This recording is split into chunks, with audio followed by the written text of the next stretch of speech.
नमस्कार दोस्तों, आप सबका स्वागत है बिहार बोर्ड मैट्रिक परीक्षा के लिए विज्ञान का अति महत्वपूर्ण ऑब्जेक्टिव प्रश्न। दोस्तों, यह सभी प्रश्न बहुत बार पूछे गए हैं और पूछे जाएंगे। तो आइए पहला प्रश्न को पढ़ रहे हैं। लोहे का परमाणु संख्या है। लोहे का परमाणु संख्या है option A 23, option B 26, option C 25, option D 24। तो अगर आप बी सोचे हैं तो बिल्कुल सही सोचे हैं।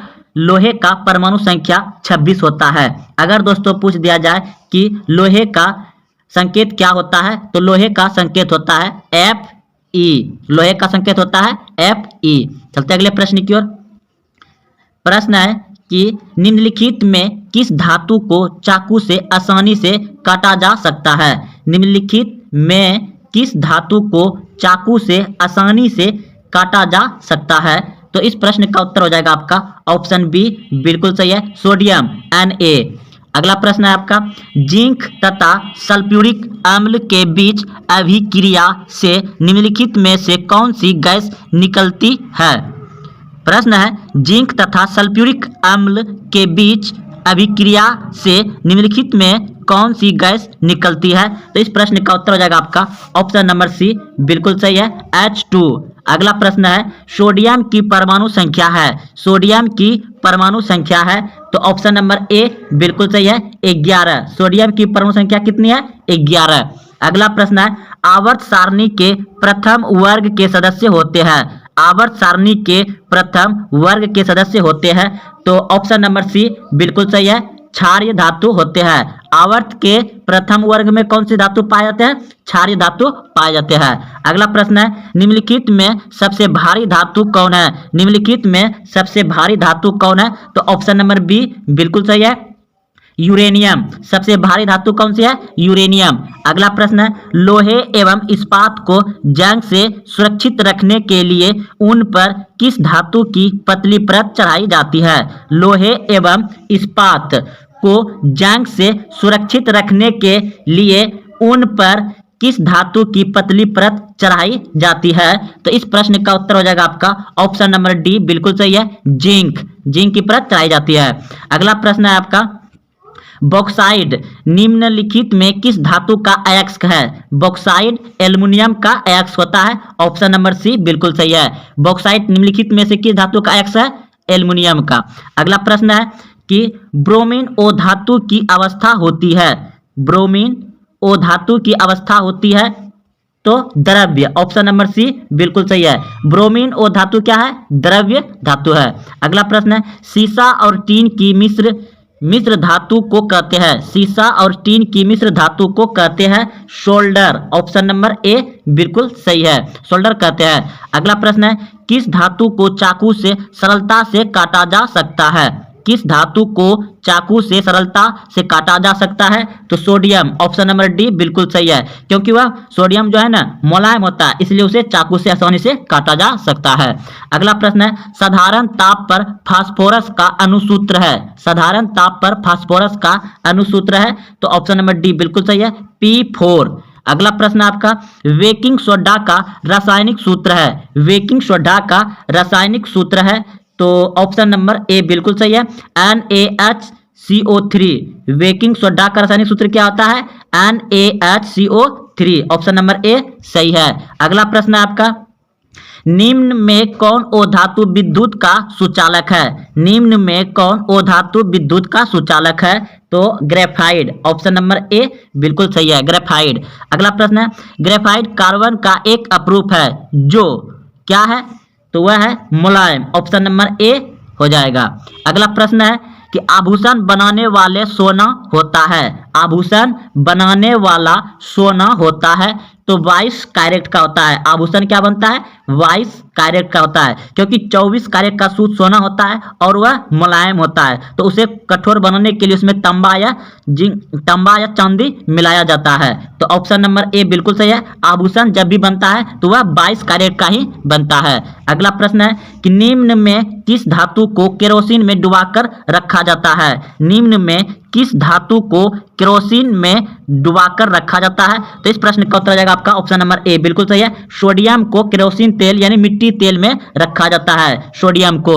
अगला प्रश्न, प्रश्न है, निम्न में कौन ओ धातु पानी में डुबाकर रखी जाती है? निम्न में कौन ओ धातु पानी में डुबाकर रखी जाती है? तो इस प्रश्न का उत्तर आ जाएगा ऑप्शन नंबर ए, बिल्कुल सही है, श्वेत फास्फोरस। श्वेत फास्फोरस को पानी में डुबाकर रखी जाती है। अगला प्रश्न है आपका, अम्लीय वर्षा के जल का पीएच मान क्या होना चाहिए? अम्लीय वर्षा के जल का पीएच मान क्या होना चाहिए? तो ऑप्शन नंबर बी बिल्कुल सही है, अम्लीय यानी कि 7 से कम, तो 5.6 से कम, 5.6 से कम होना चाहिए। ऑप्शन नंबर बी सही है। अगला प्रश्न है कि चींटी के डंक एक अम्ल छोड़ जाते हैं जिनके कारण जलन एवं दर्द का अनुभव होता है। यह अम्ल निम्नलिखित में से कौन है?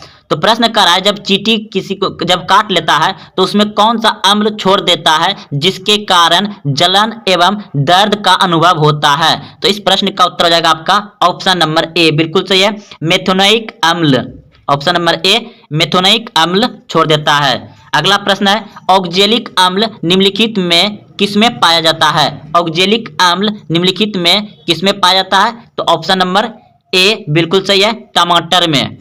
अगला प्रश्न आपका कि मधुमक्खी का डंक एक अम्ल छोड़ता है जिसके कारण दर्द एवं जलन का अनुभव होता है, यह अम्ल है। तो मधुमक्खी और मक्खी एक है, मेथोनिक अम्ल। ऑप्शन नंबर ए बिल्कुल सही है। यह क्वेश्चन देखिए 2020 में पूछे गए हैं। अगला प्रश्न आपका, टाइट्रिक अम्ल निम्नलिखित में से किसमें पाया जाता है? टाइट्रिक अम्ल निम्नलिखित में से किसमें पाया जाता है? तो टाइट्रिक अम्ल पाया जाता है इमली में। ऑप्शन नंबर डी बिल्कुल सही है, टाइट्रिक अम्ल किसमें पाया जाता है? इमली में। अगला प्रश्न है आपका, शुद्ध जल का पीएच मान होता है, शुद्ध जल का पीएच मान होता है कितना? 7। ऑप्शन नंबर बी बिल्कुल सही है। कि इंद्रधनुष का बनना किस परिघटना पर आधारित है? इंद्रधनुष का बनना किस परिघटना पर आधारित है? तो प्रकाश का वर्ण विक्षेपण। ऑप्शन नंबर सी सही है। अगला प्रश्न है आपका, किस दर्पण से वस्तु का बड़ा प्रतिबिंब बनता है? किस दर्पण से वस्तु का बड़ा प्रतिबिंब बनता है? तो ऑप्शन नंबर बी बिल्कुल सही है, अवतल दर्पण से वस्तु का बड़ा प्रतिबिंब बनता है। अगला प्रश्न है आपका, निम्न में से कौन सा पदार्थ लेंस बनाने के लिए प्रयुक्त नहीं किया जा सकता है? निम्न में से कौन सा पदार्थ लेंस बनाने के लिए प्रयुक्त नहीं किया जा सकता है? तो इस प्रश्न का उत्तर हो जाएगा आपका ऑप्शन नंबर डी बिल्कुल सही है, मिट्टी। मिट्टी का प्रयोग नहीं किया जाता है। प्रश्न आपका, जब प्रकाश की किरण हवा से कांच में प्रवेश करती है तो मुड़ जाती है। जब प्रकाश की किरण हवा से कांच में प्रवेश करती है तो मुड़ जाती है। ऑप्शन नंबर बी बिल्कुल सही है, अभिलंब के निकट मुड़ जाती है। अगला प्रश्न है, प्रकाश का वर्ण विक्षेपण किस उपकरण से संभव होता है? प्रकाश का वर्ण विक्षेपण किस उपकरण से संभव होता है? तो इस प्रश्न का उत्तर हो जाएगा आपका ऑप्शन नंबर सी बिल्कुल सही है, प्रिज्म से। अगला प्रश्न है, साइड मिरर के रूप में प्रयुक्त होता है। साइड मिरर के रूप में प्रयुक्त होता है, तो ऑप्शन नंबर बी बिल्कुल सही है, उत्तल दर्पण। अगला प्रश्न आपका, स्वपोषण होता है। स्वपोषण होता है किसमें? तो हरे पौधे में। ऑप्शन नंबर बी सही है। अगला प्रश्न है, इनमें कौन प्रकाश संश्लेषी अंग है? इनमें कौन प्रकाश संश्लेषी अंग है? तो हरित लवक। ऑप्शन नंबर बी सही है। अगला प्रश्न है, कौन सी क्रिया सभी जीवों के लिए अनिवार्य है? कौन सी क्रिया सभी जीवों के लिए अनिवार्य है? तो श्वसन।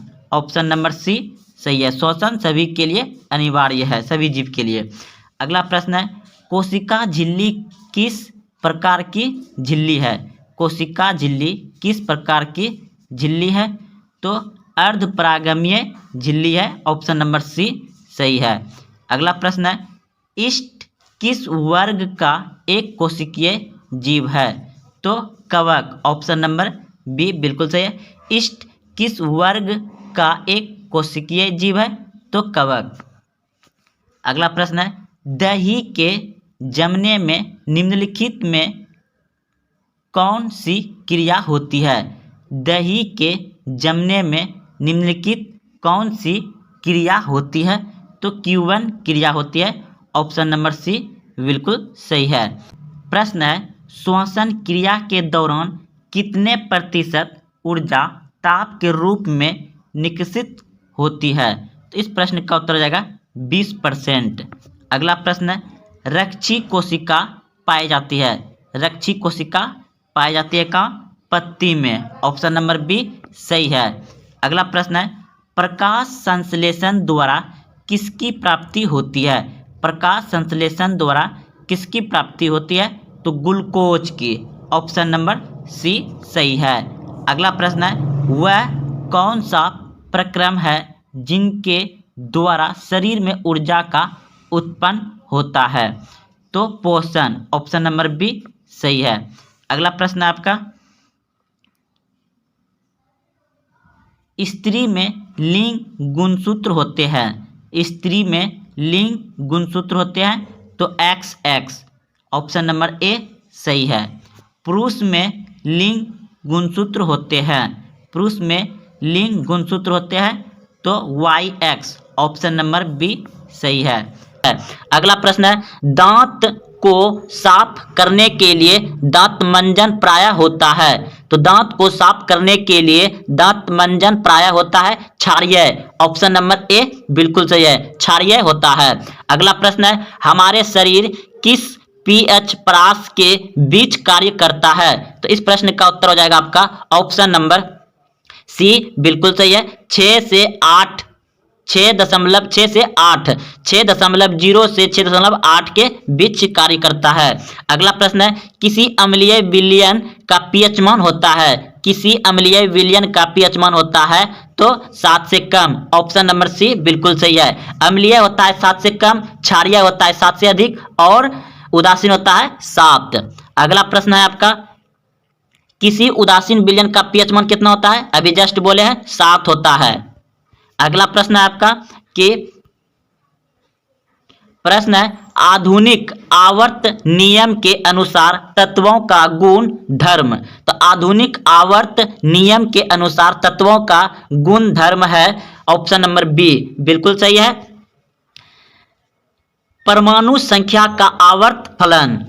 परमाणु संख्या का आवर्त फलन ऑप्शन नंबर बी सही है। अगला प्रश्न आपका, सल्फर परमाणु की 72 कक्षा में इलेक्ट्रॉनों की संख्या कितनी होती है? प्रश्न को फिर से पढ़ते हैं दोस्तों, सल्फर परमाणु की 72 कक्षा में इलेक्ट्रॉनों की संख्या कितनी होती है? तो इस प्रश्न का उत्तर हो जाएगा आपका ऑप्शन नंबर सी बिल्कुल सही है, 6 होती है। सल्फर परमाणु की 72 कक्ष यानी कि बाहर वाले कक्षों में इलेक्ट्रॉन संख्या कितनी होती है? 6 होती है। ऑप्शन नंबर सी सही है। अगला प्रश्न है, निम्न में से कौन सा उपधातु है? निम्न में से कौन सा उपधातु है? तो Ge। ऑप्शन नंबर सी बिल्कुल सही है, Ge उपधातु है। प्रश्न है, किसी कोष में इलेक्ट्रॉनों की अधिकतम संख्या होती है? किसी कोष में इलेक्ट्रॉनों की अधिकतम संख्या होती है? तो इस प्रश्न का उत्तर हो जाएगा ऑप्शन नंबर सी बिल्कुल सही है, 3n²। अगला प्रश्न है, क्लोरीन के परमाणु की 72 कक्ष में इलेक्ट्रॉनों की संख्या कितनी होती है? क्लोरीन की 72 कक्ष में इलेक्ट्रॉनों की संख्या कितनी होती है? तो इस प्रश्न का उत्तर हो जाएगा आपका ऑप्शन नंबर सी बिल्कुल सही है, 7 होती है, 7। अगला प्रश्न है, आवर्त सारणी में किस वर्ग में ऊपर से नीचे आने पर तत्व की धात्विक गुण क्या होती है? प्रश्न कर रहा है कि आवर्त सारणी में किसी वर्ग में ऊपर से नीचे आने पर तत्व के धात्विक गुण क्या होती है? तो इस प्रश्न का उत्तर हो जाएगा बढ़ता है। धात्विक गुण क्या होता है? बढ़ता है। जब हम ऊपर से नीचे आएंगे किसी आवर्त सारणी में तो तत्व का गुण धर्म जो होगा वो बढ़ता है। ऑप्शन नंबर ए सही है। अगला प्रश्न आपका कि वर्ग 1 के तत्व कहलाते हैं? वर्ग 1 के तत्व कहलाते हैं क्षार धातु। ऑप्शन नंबर ए बी बिल्कुल सही है। वर्ग 1 के तत्व क्या कहलाते हैं? क्षारीय धातु। ऑप्शन नंबर बी बिल्कुल सही है। अगला प्रश्न है, द्वितीय आवर्त में तत्वों के लिए कौन सा रोल महत्तम सेल है? तो इस प्रश्न का उत्तर हो जाएगा आपका ऑप्शन नंबर सी बिल्कुल सही है, एम सेल। अगला प्रश्न है, 1 पीएम यानी पिकोमीटर, 1 पिकोमीटर बराबर होता है, 1 पिकोमीटर बराबर होता है 10 पे पावर -12 मीटर होता है, 1 पिकोमीटर बराबर। अगला प्रश्न है, आधुनिक आवर्त सारणी में 36 कतारों की संख्या है। आधुनिक आवर्त सारणी में 36 कतारों की संख्या है, तो ऑप्शन नंबर सी बिल्कुल सही है, 16। अगला प्रश्न है, आवर्त सारणी में कितने वर्ग है? आवर्त सारणी में कितने वर्ग है? तो 18 वर्ग है। आवर्त सारणी में कितने वर्ग है? 18। अगला प्रश्न है, अक्रिय तत्व कौन है? अक्रिय तत्व कौन है? तो इस प्रश्न का उत्तर हो जाएगा आपका ऑप्शन नंबर बी बिल्कुल सही है, हीलियम। अक्रिय तत्व कौन सा है? हीलियम। तो दोस्तों आज यहीं तक रहने देते हैं। ये 40 ऑब्जेक्टिव बहुत ही महत्वपूर्ण प्रश्न थे। अगर आप यहाँ तक आए हैं तो एक बार फिर से देख लीजिए दोस्तों, और आप अपने दोस्तों में शेयर करें, लाइक करें, कमेंट करें। तो कल फिर मिलते हैं।